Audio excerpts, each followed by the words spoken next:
car tu es Dieu au-dessus de la terre. Mesdames et messieurs, bon matin. Nous sommes vendredi le 21 janvier pour une autre portion de lecture, étude biblique comme tous les matins depuis le début janvier.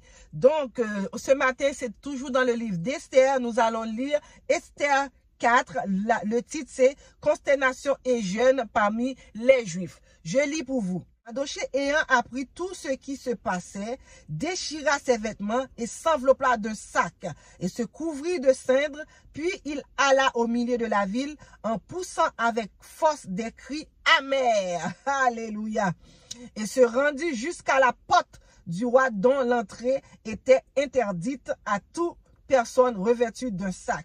Dans chaque province et partout où arrivait l'ordre du roi et son édit, il y eut une grande désolation parmi les Juifs. Ils jeûnaient, pleuraient et se lamentaient, et beaucoup se couchaient sur le sac et le cendre. Les servantes d'Esther et ses eunuques vinrent lui annoncer cela. La reine fut très effrayée, et elle envoya des vêtements à Mardochée pour le couvrir et lui faire ôter son sac. Mais il ne accepta pas. Alors Esther appela Étac, l'un des eunuques que le roi avait placé auprès d'elle. Elle le chargea d'aller demander à Mardochée ce qui c'était et d'où cela venait. Étac se rendit vers Mardochée sur la place de la ville, devant la porte du roi.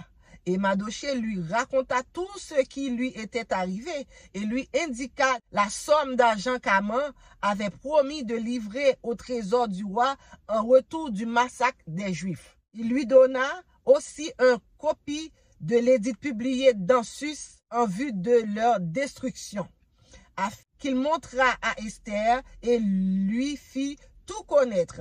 Il ordonna qu'Esther se rendît chez le roi pour lui demander grâce et l'implorer en faveur de son peuple. Étac vint rapporter à Esther les paroles de Mardochée. Esther chargea Étac d'aller dire à Mardochée: tous les serviteurs du roi et le peuple des provinces du roi savent qu'il existe une loi portant peine de mort contre quiconque homme ou femme entre chez le roi dans la cour intérieure sans avoir été appelé. Celui-là seul a la vie sauve, à qui le roi tend le sceptre d'or. Et moi, je n'ai point été appelé auprès du roi depuis 30 jours. Lorsque les paroles d'Esther eurent été rapportées à Mardochée, mais Mardochée fit répondre à Esther: ne t'imagine pas que tu échapperas seul d'entre toutes les Juifs. Non, non, non, non, non, non. Parce que tu es dans la maison du roi. Car si tu te tais maintenant, le secours et la délivrance surgiront d'autre part pour les Juifs, et toi et la maison de ton père, vous périrez. Et qui sait si ce n'est pas pour un temps comme celui-ci que tu es parvenu à la royauté. Esther envoya dire à Mardochée: va, rassemble tous les Juifs qui se trouvent à Sus. Jeûnez pour moi, sans manger, ni boire, pendant 3 jours, 3 nuits, ni boire pendant 3 jours, ni la nuit, ni le jour. Moi aussi, je jeûnerai de même avec mes servantes. Puis j'entrerai chez le roi, malgré la loi, et si je dois périr, je périrai. Mardochée s'en alla et fit tout ce qu'Esther lui avait ordonné. Amen, amen. J'aime cette passage-là. Il y a tellement de choses, vraiment, il y a vraiment de choses qui me donne foi en notre Seigneur, qui peut passer par des moments avec toi, mais c'est pour un témoignage vivant. Regarde-moi ça. Aman pense qu'il va atteindre son objectif, mais voilà que son complot va se reposer sur lui, va se exploser sur lui, parce qu'il n'était pas de Dieu, il était de humain, il était du diable, parce que le diable voulait faire périr les enfants de Dieu, et Dieu ne voulait pas, et Dieu n'acceptera pas que ses enfants puissent périr de cette façon-là. Sans sa gloire ne s'éclate pas. Sa gloire va éclater au jour J de la délivrance.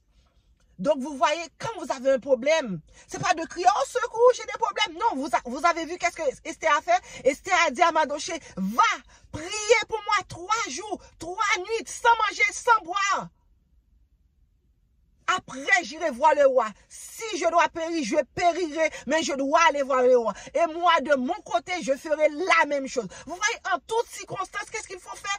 Prier, chercher la présence de Dieu. Parce que sans la présence de Dieu, on est néant. On peut rien faire. Mais avec la présence de Dieu, tout est possible à celui qui croit. Et Esther croyait en Dieu que Dieu pouvait le sortir, pouvait le délivrer, elle et son peuple, de cette épée pendant sur leur tête. Mais elle avait raison parce que notre Dieu ne dort jamais. C'est un Dieu omniprésent, omniscient. Il voit dans le plus profond cœur des hommes, il voit dans le plus secret, les secrets cachés, il le voit, il l'entend, il agit dans les mêmes circonstances. Amen, n'est-ce pas?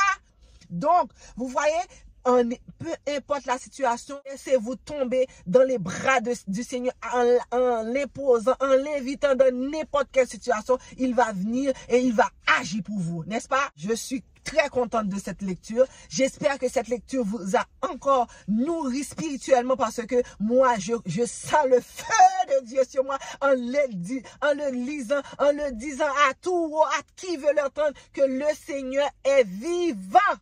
Amen.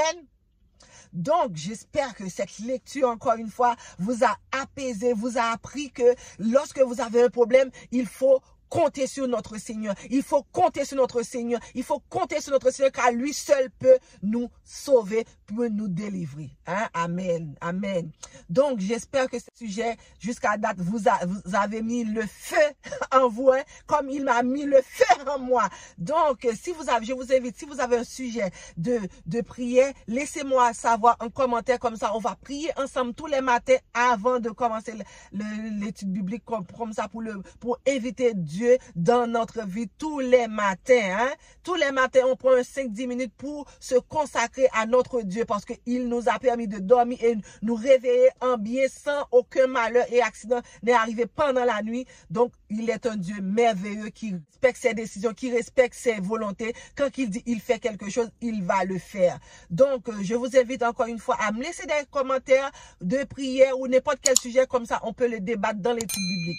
Si c'est la première fois que vous passez par là, je vous invite à vous abonner à la chaîne pour activer toute la petite cloche de notification afin que chaque fois je poste une nouvelle vidéo, que vous soyez les premiers au courant.